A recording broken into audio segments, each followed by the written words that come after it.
직업상담사 2급 초단기 합격 비법 1차 시험 합격만을 목표로 제작된 내용입니다. CBT 보고문제 출제 내용을 추가로 반영해서 업데이트했습니다. 관련 자료나 링크는 동영상 아래에 정보창과 고정 댓글에 넣어두겠습니다. 도움이 되셨다면 좋아요, 구독 부탁합니다. 노동시장론 4장 임금에 의해 파트 1입니다. 임금의 기능, 임금 결정이론, 임금의 구성, 그리고 부가급여, 준고정노동비용, 실질임금, 의종임금, 명목임금까지 다뤘습니다. 임금의 기능이요. 임금의 기능에는 경제적 기능이 있고요. 임금의 경제적 기능이 있고요. 인적 자원의 효율적 배분과 관련된 기능이 있습니다. 첫 번째 임금의 경제적 기능이요. 밑줄 친 부분에 집중하셔야 돼요. 기업주는요. 차등 임금을 선호합니다. 능력의 차이를 구분할 수 있는 차등 임금 선호하고요. 노동자는 동일 노동일 때 동일 임금을 선호합니다. 기업주는요. 인플레가 가만히 된 실질 임금이 중요하고요. 노동자는 숫자상의 임금, 명목 임금이 중요합니다. 나머지는 당위적인 내용이니까 한 번씩 같이 읽어보시면서 고개 끄덕거리면 돼요. 기업주 입장에서 본 임금과 노동자 입장에서 본 임금 서로 상호 배반적인 관계죠. 임금은 인적자본에 대한 투자 수요의 결정 변수로서 중요한 역할을 하고요. 사회적 신분의 기준이 되기도 합니다. 가장 중요한 소득 원천 중에 하나고요. 유효 수요에 영향을 미쳐서 경제의 안정과 성장에 관련이 있습니다. 임금 교섭의 과학 합리화를 위해서는요. 의존성이 높아져야 되는 부분은 바로 노동 시장 요인입니다. 최적 인적 자원이 배분이 됐다는 의미는요. 바로 동일 노동일 때 동일 임금이 지급될 때 그때가 바로 최적 인적 자원 배분이 이루어졌을 때입니다. 임금 결정 이론입니다. 임금 수준 결정의 원칙이요. 사회적 균형의 원칙, 생계비 보장, 기업의 지불 능력의 원칙 이렇게 세 가지가 있습니다. 소비 욕구 반영의 원칙 이거 당연한 형태의 오답입니다. 노동 대가설이요. 노동을 제공한 거에 대한 대가로 지불하는 게 임금이다 라는 뜻이에요. 예를 들면 직무수당 같은 게 있죠. 어떤 직무를 했으니까 수당을 주는 겁니다. 임금 생존비설이요. 임금은 노동자와 그 가족들이 생활을 유지할 수 있는 정도 수준에서 줘야 된다라는 게 임금 생존비설이에요. 임금 수준은 노동자와 그 가족의 생활 필수품의 가치에 의해서 결정된다라는 점에서 마르크스가 얘기하는 개념과 공통점이 있습니다. 마르크스의 노동력 재생산비설과 공통점이 있습니다. 마르크스의 노동가치설, 노동력 재생산비설입니다. 임금이 상승하게 되면 노동절약적인 기계가 도입되게 되고요. 결국 기술적 실업이 발생해서 산업예비군이 증가합니다. 산업예비군 결국 실업자가 증가한다는 뜻이에요. 산업예비군이란 말이 나왔으면 그냥 마르크스입니다. 그래서 결국 실업자가 증가해서 임금은 다시 생존비 수준으로 저하될 수밖에 없다라는 학설 바로 마르크스의 노동가치설, 노동력 재생산비설입니다. 임금 기금설이요. 기금의 규모는 정해져 있어요. 일정합니다.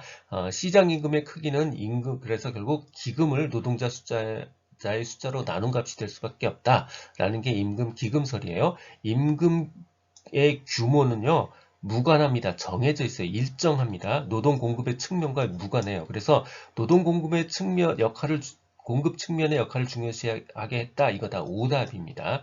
임금 기금설은 누군가 고임금을 가져가면 고임금이 되면 고실업률을 야기할 수밖에 없다라고 해서 고용이론에도 영향을 미쳤고요. 임금 물가 악순환설, 지불능력설, 한계생산력설 등에 영향을 미쳤습니다.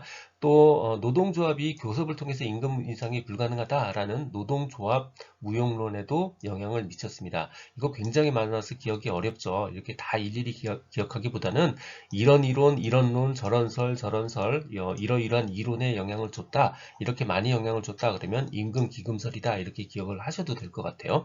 노동조합이 생각하는 임금 수준 결정 이론은요. 회사가 적자냐 흑자냐 관심 없어요. 그 관심이 없고 노동자의 생계비를 만족할 수 있느냐. 바로 생계비 기준이 가장 중요하다고 봅니다. 임금의 구성입니다. 먼저 임금 관리의 주요 요소요. 임금 관리의 주요 구성 요소입니다.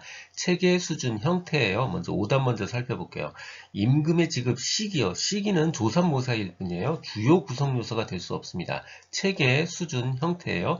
기본급 수당 등 같은 임금 체계, 노동 생산성 수준 같은 임금 수준, 그리고 고정급제, 성과급제 같은 임금 형태가 있습니다. 임금의 구성입니다. 고정적 임금과 변동적 임금으로 되어 있어요. 고정적 임금과 변동적 임금이요.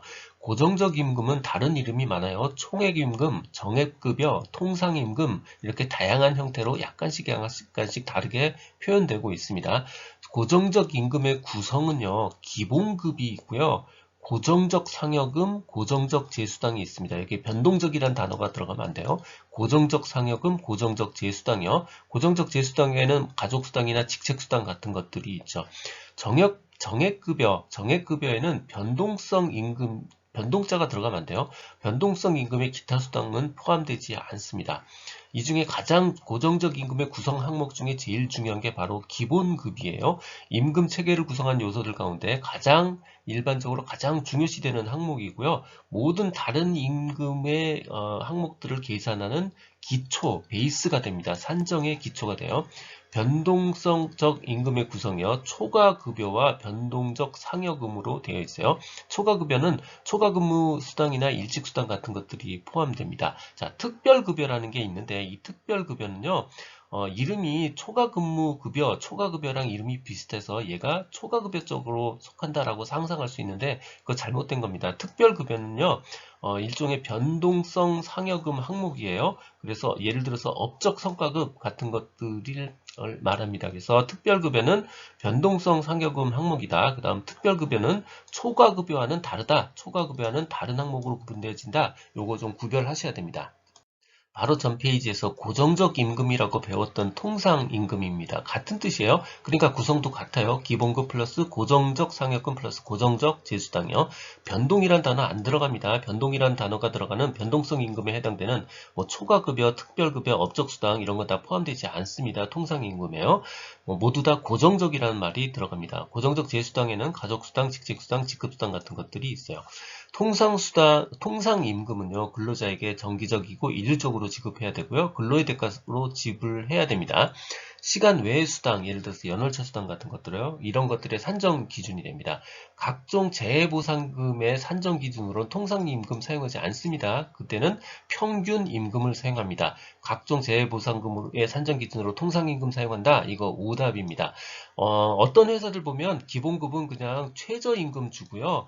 여러 가지 수당, 실적이 나오면 실적급을 막 이렇게 합쳐가지고 실제 임금을 주는 회사들이 생각보다 굉장히 많습니다. 이런 회사들 때문에 바로 우리가 통상임금을 가지고 재해보상금을 따지면 옳지 않겠죠. 그래서 이런 것들을 다 평균 내서 평균임금을 계산합니다. 그걸 기준으로 해서 각종 재해보상 기준을 산정합니다. 부가급여와 준고정 노동비용입니다. 먼저 부가급여요. 부가급여는 우리가 흔히 말하는 복지 혜택과 퇴직금을 말하는 거예요. 퇴직금은 여기서 연기된 보상이라고 부르고요. 교육훈련비, 사업주가 부담하는 사회보험료 이런 것들은 현물 보상이라고 부릅니다. 연기된 보상, 현물 보상이요. 여기서 초과급여라는 거는 초과 근무를 해서 그 대가로 받는 임금이에요. 그러니까 이건 현물 보상이 아닙니다.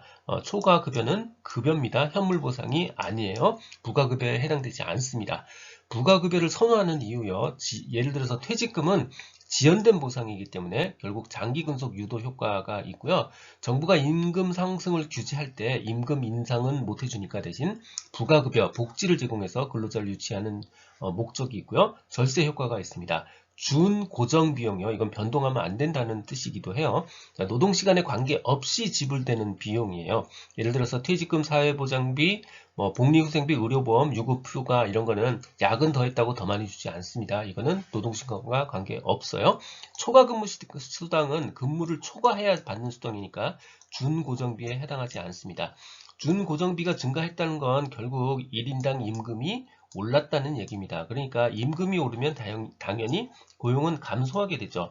고용이 감소해도 여전히 일은 있으니까 결과적으로 남은 현재 근무하고 있는 사람들이 1인당 근무 시간을 더하게 되는 근무 시간이 증가되는 그런 현상이 생깁니다. 실질임금, 의중임금, 명목임금입니다. 먼저 실질임금이요. 실질임금은 물가 수준을 반영해서 구매력으로 평가한 임금이에요. 물가 수준 반영은 바로 소비자 물가 지수로 평가를 반영을 하는데, 소비자 물가 지수는요, 하나도 안 올랐으면 100이고요, 좀 떨어졌으면 90이고요, 올랐으면 110, 이런 식으로 표현이 돼요. 자, 그래서 실질 임금 어떻게 계산하느냐? 명목 임금을 요 소비자 물가 지수로 나눕니다. 그리고 얘 평균가 안 오르면 100이니까 거기다 100을 다시 곱해줘요. 자, 요거 계산 문제 나옵니다. 그래서 실질 임금은 명목 임금을 소비자 물가 지수로 나눴다. 그리고 100을 곱했다. 요 공식 기억을 해주시고요. 기업의 입장에서 보면 소비자 물가 지수는요, 외생 변수입니다. 내생 변수가 아니에요. 그러니까 외부 변수란 얘기예요. 외부 변수예요. 즉 기업이 소비자 물가 지수 통제 못 하잖아요. 그러니까 외부 변수입니다. 외생 변수예요. 사용자는 실질 임금의 디플레이터로 생산물 가격을 사용하고자 하고요. 근로자는 실질 임금의 디플레이터로 소비자 물가 지수 또는 생계비 지수를 사용하고자 하는 거예요. 여기서 디플레이터는 요 밑에 분모를 얘기하는 거예요. 분모를 사용자는 생산물 가격으로 계산하고 싶어 하고요. 근로자는 요 분모를 소비자 물가 지수로 계산하고 싶어 하는 겁니다. 당연한 얘기죠. 소비자 물가 지수가 생산물 가격보다 빠르게 상승하면 임금 교섭이 어려워집니다. 더 많은 걸 요구할 수밖에 없죠. 자, 이 실질 임금 상승률이요. 상승률을 상승률로 나눈 거예요. 아까 그냥 실질 임금은 임금을 물가 지수로 나눈 거고요. 상승률은 상승률을 상승률로 나눈 겁니다. 명목 임금 상승률을 소비자 물가 상승률로 나눈 것, 이게 바로 실질 임금 상승률입니다. 의중 임금이요. 마음속에 있는 임금이라는 뜻이고요.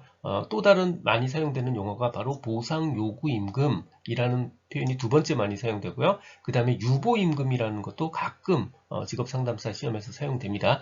원래 영어로는 그냥 reservation wage 요거 하나예요. 요거 하나인데 경우에 따라서 이렇게 다양한 형태로 표현이 됩니다. 우리는 어쨌든 의리니까 요거 다 받아들이셔야 돼요. 자, 노동자가 받고 기꺼이 일하려는 최저한 수준의 주관적인 요구 임금 수준입니다. 나 그 돈 이상이면 내가 일해줄래. 요런 돈 얘기하는 거예요. 임금 수준 얘기하는 거예요. 유보 임금 혹은 보상 요구 임금, 의중 임금이 상승하면, 즉 기대치가 올라간 거죠. 그러면 사람들은 더 실업을 버팁니다. 실업차로 실업 기간을 더 연장하게 되는 거죠. 시장에 참가해서 효용 극대화를 달성하는 근로자의 의중 임금은요, 실제 임금과 일치합니다. 이미 취직했다는 얘기는 그 의중 임금이 실제 임금에 닿았다는 얘기죠. 그러니까 시장 참여자는 의중 임금이 곧 실제 임금이에요. 전업주부는 시장에 참여하지 않은 사람이니까 실제 이 사람 속에 있는 의중 임금은 실제 임금보다 더 높습니다. 더 많이 줘야 일하러 간다는 얘기예요. 만약 낮았다면 이미 벌써 취업해서 전업주부가 아니기 때문인 거예요. 자, 명목 임금 인상 분이요. 이것도 계산 문제에 많이 나옵니다. 명목 임금 인상 분은요, 생산성 증가율, 작년에 내가 5% 더 생산성을 높였어. 그럼 여기에다가 물가 상승률, 예를 들어서 2%가 더 생겼어. 그럼 요걸 다 더해서 7%를 줘야 실제로 합리적인 인상을 한 거죠. 그게 바로 명목 임금 인상분입니다. 명목 임금 인상분이요, 생산성 증가율에다가 물가 상승률을 더해준 숫자, 이게 바로 명목 임금 인상률입니다. 임금 페리티 지수란 국민 총생산, 그러니까 국민 소득을 고려한 임금 수준을 말하는 거예요.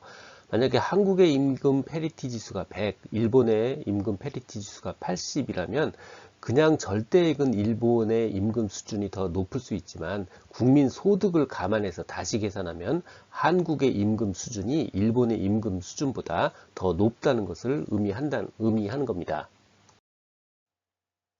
듣고 계신 강의는 직업상담사 2급 초단기 합격 비법의 핵심 내용 파트입니다.